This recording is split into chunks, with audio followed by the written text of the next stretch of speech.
DJI recently added simulator support for the N series controllers, and after my last video I started wondering, can I actually use this on a TV?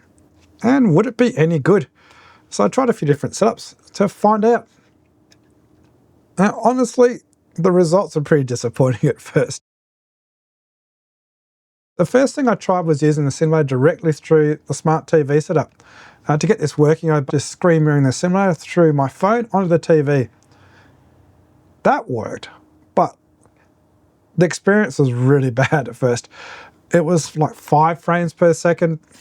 It was just nowhere near, like I was thinking, I'm not going to be using this over my phone. But then I've got an Apple TV connected to my TV, so what I thought I'd try AirPlay.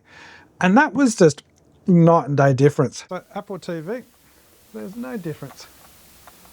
I mean, there's a slight bit of lag.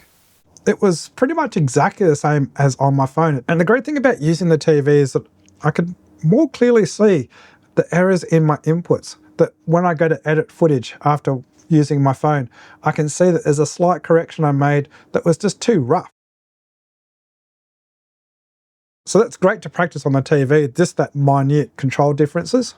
But in the back of my mind, I was thinking, surely the smart TV can still work. And then I remembered that I don't use my TV very much, and my TV's in a room way away from my router. So what I've done is actually picked up the TV and put it here in with my computer because the Wi-Fi is very strong here. And that was a night and day difference.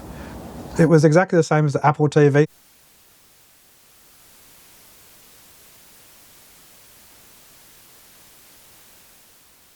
So you don't need to have the Apple TV and that extra step. You can just connect straight to the smart TV. Same thing with Apple, just connect it straight to the smart TV and it works.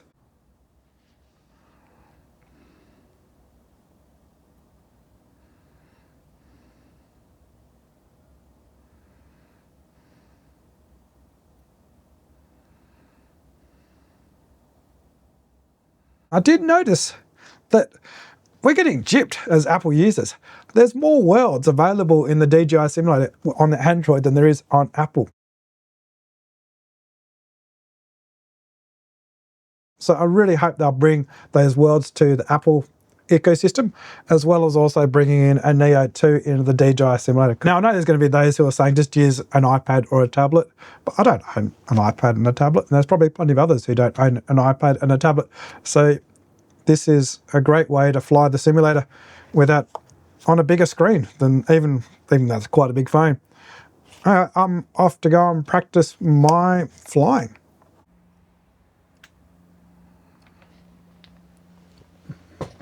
I'm slightly blurry, but doesn't matter. That's not the TV that is the issue. It's just the fact that this is simulating the fact that I've got bad signal connection because I'm behind a massive big rock. So you'll see weak signal, adjust antennas. If I go back up again,